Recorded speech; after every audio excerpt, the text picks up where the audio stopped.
Hey guys, this is Matt from Matt Moore Designs. I'm in my shop today and we're going to be fitting some docking drawer power units in a couple of drawers for our custom kitchen that we're working on. Today we're going to walk you through the process of how we like to cut the openings, fit the units into the drawers, and then fit the drawers into the cabinets themselves.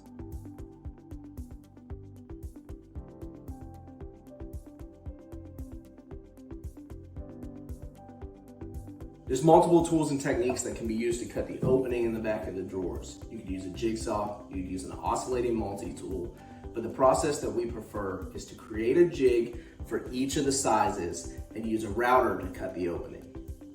Inside the docking drawer directions, they provide full-size layouts for your cutouts.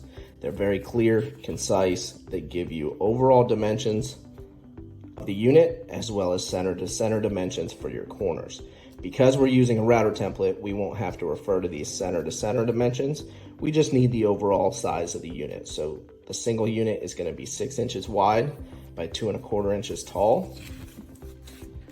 And the double unit will be 2¼ inches tall as well, but 10⅛ inches wide.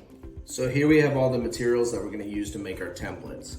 We have 2 pieces that represent the back of our drawers. We have 2 pieces cut to the size of the unit dimensions given in the instructions. And then we have multiple pieces of scrap wood to use as straight edges. As you can see on these 2 drawer blanks, what I've done is I've laid out a few reference lines showing the gap underneath my drawer bottom, the thickness of my drawer bottom, as well as some center marks. That's going to give me a reference that when I'm cutting out this opening, I know what clearances I need. One of the many advantages to creating a full-size template is it allows you to double check all your dimensions.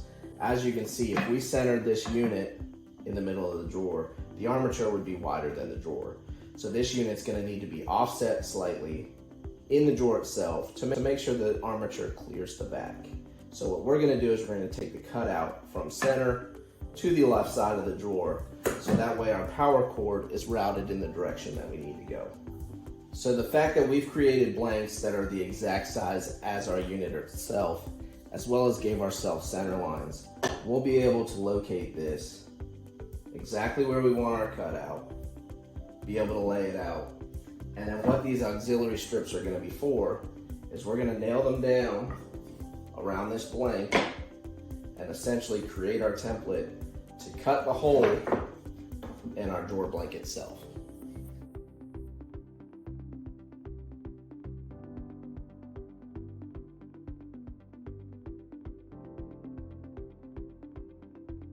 So here you can see with the blank removed, we have a nice square template that's exactly the same size as our fixture. If we took this cutout, slid it into place, it would be perfect. So now all we have to do is repeat it for the larger drawer, and then we're ready to route out this template.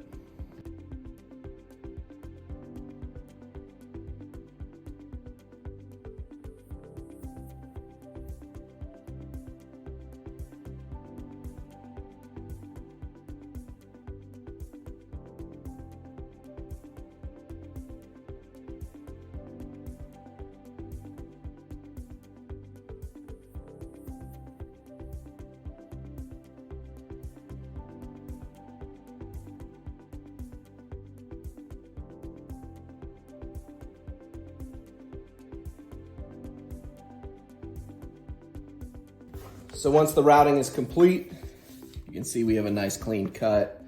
Because all we did was brad nail these down, you can just take a pry bar, pop all these pieces off. And there you go. We have a nice clean template for docking drawer blade duo. One of the huge advantages to making templates is being able to check all your dimensions. Like we said at layout, we were able to see where we needed to locate this in reference to the bottom and the sides, but also we're able to check the overall dimension of the cutout itself.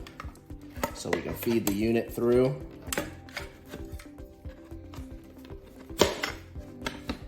And we know that we have a perfect cutout.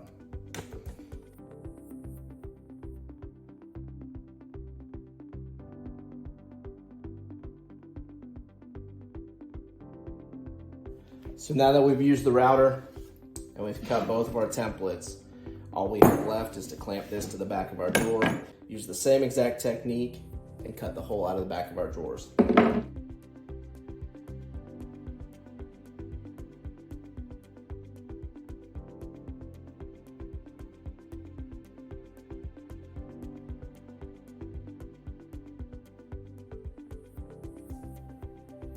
So as you can see, we're back on site getting ready to install these docking drawers in the cabinets. One thing that I like to do is transport the units in the drawer themselves. What that does is that protects the face of the unit, but it also allows you to put the drawer in, check any clearances before you go into too much work. Typically, if you're installing this before the countertop and you have an open top of the cabinet, you can mark your holes at the back, attach the fixture, and you're pretty much done. Unfortunately, this is after countertops and these cabinets have a solid top, so the install gets a little bit trickier. One thing that having a fixture installed on the back of the drawer allows you to do is it gives you some fixed points to pull dimensions off for the hole pattern in the back of the fixture. As you can see inside the cabinet, we have the unit attached to the back with the power cord ran down into our receptacle. We were able to pull dimensions off the side of our drawer box to get the locations for those screw holes. And now that this is fixed, we can set our drawer on our runners, pull the fixture through the drawer, and install it in the drawer.